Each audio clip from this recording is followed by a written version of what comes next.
আজকে আমরা আলোচনা করব প্যাডিংয়ের দ্বিতীয় পার্ট নিয়ে।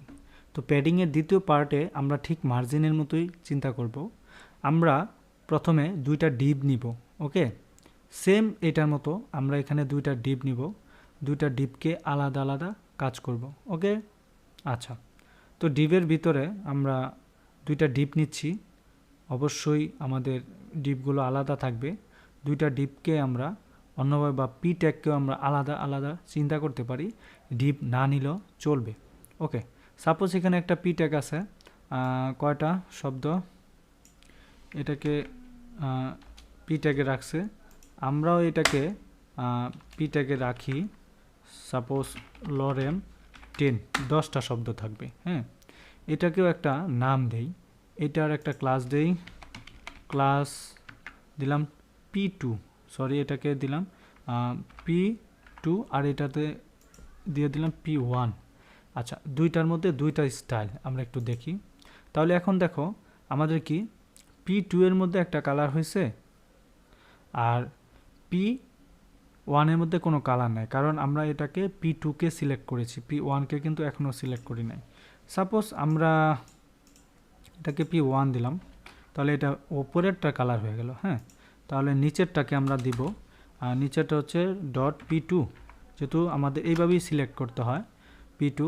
দেন আমরা আমাদের যে প্রথমটা আছে দুইটার পি ট্যাগ বা এটা উইথটা নিব, খেয়াল করো।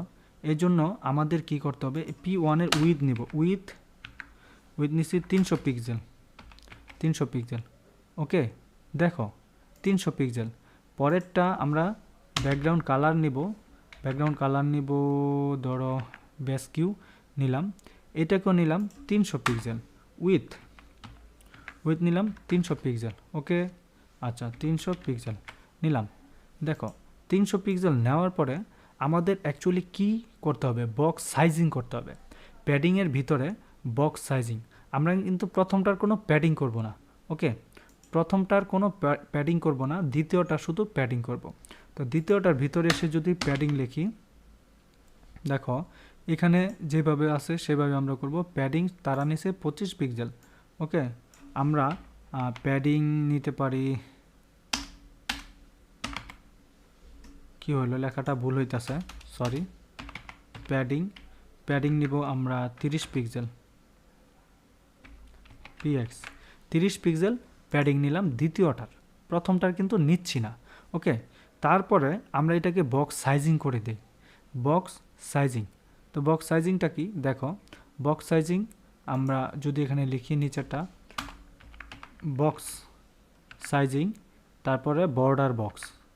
দেখো বর্ডার বক্স কি হইল, খেয়াল করো, একটু খেয়াল করো। আমরা যদি আবার দিই তাহলে দেখো এটা কিন্তু অনেকটা জায়গা জুড়ে আছে, রাইট। কীরকম, এটা দেখো একটু বড় করলে দেখো এটা চতুর্দিকে আমরা কি 30 পিক্সেল নিয়েছিলাম। 30 পিক্সেল নেওয়ার কারণে আমাদের এখানে কি উপরে নিচে ডানে বামে 30 করে কমে গেছে প্যাডিং, রাইট। কিন্তু কমে যাওয়ার পরে আমাদের এখানে কি হয়েছে, এই যে এখানকার কালারটার সাথে এই কালারটার একটু দূরত্ব বাইরে গেছে প্যাডিংটা নেওয়ার কারণে।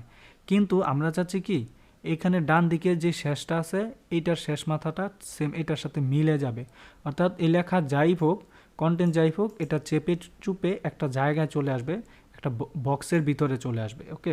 তো আমরা যদি বক্স সাইজিং দেই, খেয়াল করো বক্স সাইজিং দিলাম, তারপরে দিলাম বর্ডার বক্স। তাহলে দেখো তো কি হইল, এইদিকে কমে এদিকে কিন্তু আরও চাপার পরে এটার মতো করে এটা নিয়ে, অর্থাৎ আমাদের যে ব্যাকগ্রাউন্ডের কালারটা আছে সেম কালারটা একদম অ্যাকুরেট মার্জিনের ভিতরে রেখে দিছে, ওকে। এখন আমরা এই বর্ডার বক্সকে রাখলাম এভাবে। আমরা প্রথমটাকে এখন যদি দেখাই, যদি বক্স সাইজিংয়ের ভিতরে যদি কন্টেন্ট দেই, দেখো বক্স কন্টেন্ট বক্স, এটা কিন্তু কোনো পরিবর্তন হইল না। কেন হইল না, আমরা একটু প্যাডিং দিলাম, এটাকে 30 পিক্সেল বা এটাকে দিলাম 15 পিক্সেল, ওকে। 15 পিক্সেল দিলাম, দেখো এটা কি হইলো, এই কন্টেন্টটা চেপে গেছে, এখানে কি কন্টেন্ট চেপে গেছে, কিন্তু বক্সটা যে আমাদের যে ডিপটা বা পিছনের কালারটা এটার কিন্তু কোনো চেঞ্জ হয় নাই, ঠিক আছে। এই হচ্ছে অ্যাকচুয়ালি বক্স সাইজিংয়ের কাজ। তো আশা করছি তোমরা খুব ভালোভাবে বুঝতে পেরেছো বক্স সাইজিংটা কি। ইন ডিটেলসে যদি আমরা এটা নিয়ে আরও আলোচনা করি তাহলে দেখো বক্স সাইজিংটা প্যাডিং আছে, তারপরে ওরা দিচ্ছে বক্স বর্ডার, সেম এইটাই। তো আশা করছি বুঝতে পেরেছো। Thank you so much.